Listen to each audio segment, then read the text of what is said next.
episode of Koopa Talk, the series where I talk to you about all things gaming and all things Nintendo. In this episode, we are going to be talking about a topic that's very near and dear to my heart, the Paper Mario series. So let's go ahead and dive in. If you have not been following the Paper Mario series, it has been in a bit of a decline as of the third or fourth installment. When the third installment came out, it was widely panned as the worst game in the series out of the three at the time because of its unique gameplay style and how different it was compared to the other three. But in my opinion, Super Paper Mario is probably the best game in the series. Just has great characters, a great story, probably would say the best story out of all of them, to be honest. So I would probably put Super Paper Mario at the top of like the spectrum when it comes to gameplay. But with that aside, its predecessor did not do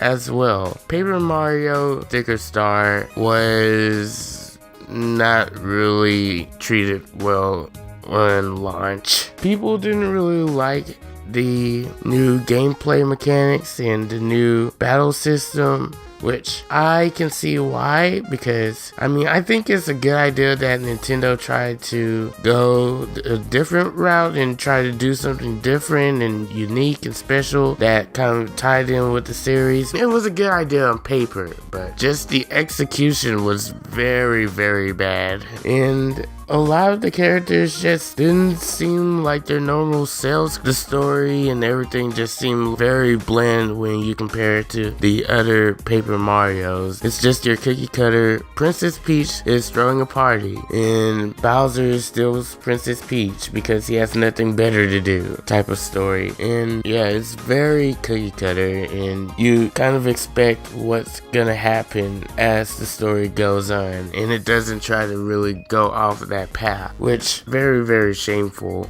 The one bright side I can think of from Sticker Star is that this point in the series is when the graphics started to really go up in value. The graphics in that game, in my opinion, are probably some of the best of the time. You can tell that Nintendo put a lot of time and effort into the graphics. It's just a shame that that effort couldn't have went into just polishing up the characters and the story and everything, or else Sticker Star probably could have been a good game. And then Color Splash, it was good. It took a lot of what Paper Mario Sticker Star had and improved on it in a lot of different ways. While the battle system was slightly improved on, I feel like a lot of my qualms with the battle system still stand, and it doesn't really hold up to the actual game style. I get that they were trying to be unique with the card system, but it was like this with Sticker Star too. But sometimes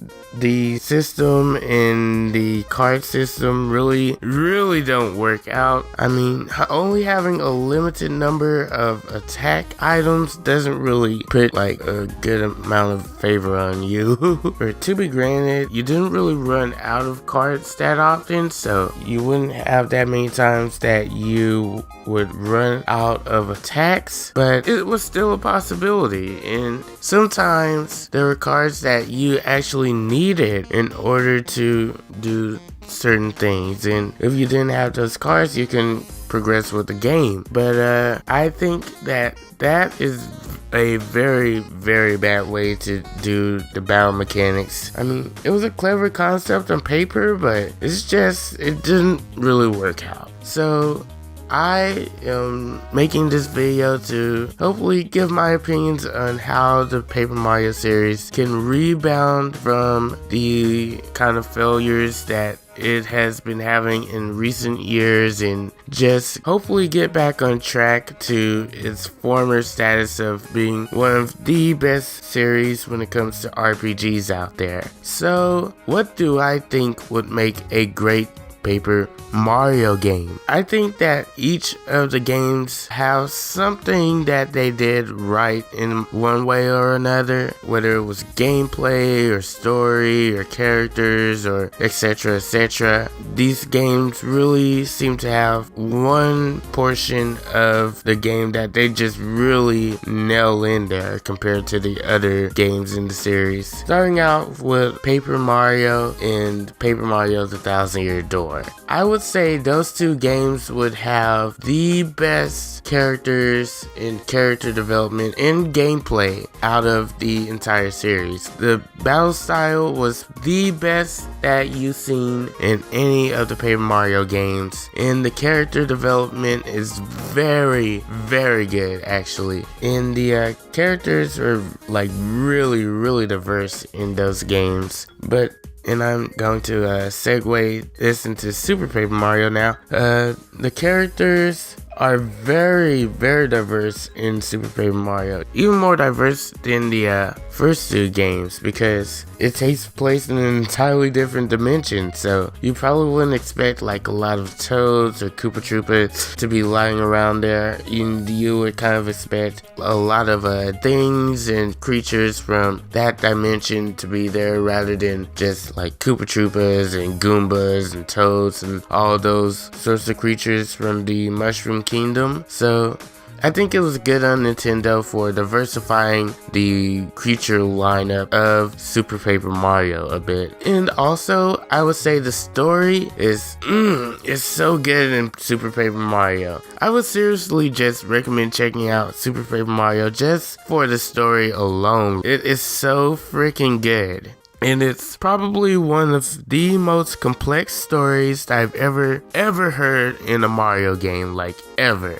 So props on the development team behind Super Paper Mario for really just going into detail with the characters and the story, and really just meshing those two together and making like a really awesome game.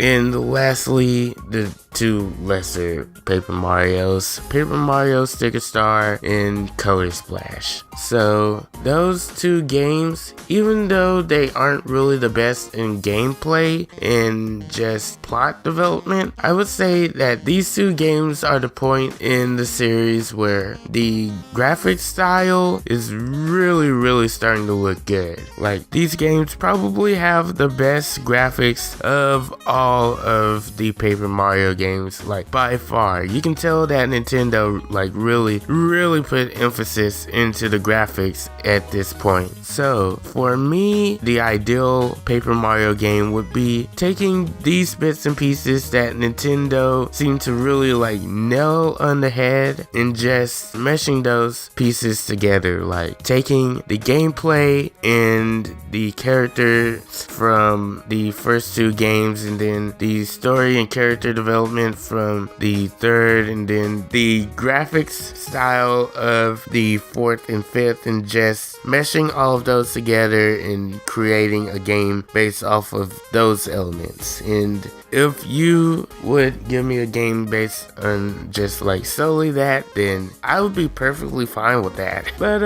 anyways, that is my opinions on the Paper Mario series and how it can improve and how it can just bounce back after the kind of low point it had during 4 and 5. If you did enjoy, make sure to hit that like button, subscribe, and also turn notifications to stay up to date with when I post. I post Nintendo content all of the time. And until next time, I've been Koops, you've been awesome, take care, and happy gaming.